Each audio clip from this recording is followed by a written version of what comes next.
दोस्तों आज हम लोग देखने वाले हैं लाइन एंड एंगल से जुड़ी हुई बहुत सारी डिटेल्स को। सबसे पहले हम लोग देखेंगे लाइन। तो लाइन वो होता है जिसकी कोई मोटाई ना हो।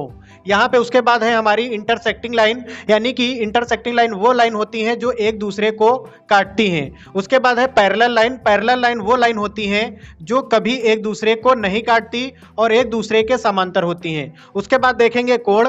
तो कोण वो होता है जैसे यहाँ पे कोई बिंदु है और बिंदु से कोई दो रेखाएं निकल जाएं तो वो हमारा क्या करती हैं, कोण का निर्माण करती हैं। उसके बाद हमारा लिखा है न्यून कोण, यानी कि एक्यूट एंगल। तो एक्यूट एंगल वो एंगल होता है जो 90 अंश से कम होता है और 0 डिग्री से अधिक होता है। उसके बाद देखेंगे सम कोण, यानी कि राइट एंगल, यानी कि वो एंगल जो 90 अंश के बराबर होता है। जैसे यहाँ पे ये वाला एंगल हमारा 90 डिग्री का है तो उसको हम लोग बोलेंगे राइट एंगल। उसके बाद है ऑप्टस एंगल, यानी कि अधिक कोण। ये एंगल हमारा 90 से अधिक होता है लेकिन 180 से कम होता है। यानी कि अगर कुछ इस प्रकार का एंगल बन जाए, यानी कि 90 से अधिक है लेकिन 180 से कम है, तो उसको बोलेंगे ऑप्टस एंगल। उसके बाद हमारा है रिजु कोण। रिजु कोण जो होता है वो 180 डिग्री के बराबर होता है, इसको हम लोग बोलते हैं स्ट्रेट एंगल। उसके बाद हमारा है पूर्ण कोण। पूर्ण कोण क्या होता है, तो जो कोण हमारा 360 के बराबर होता है, मतलब यहां से यहां तक पूरा एंगल अगर घूम जाता है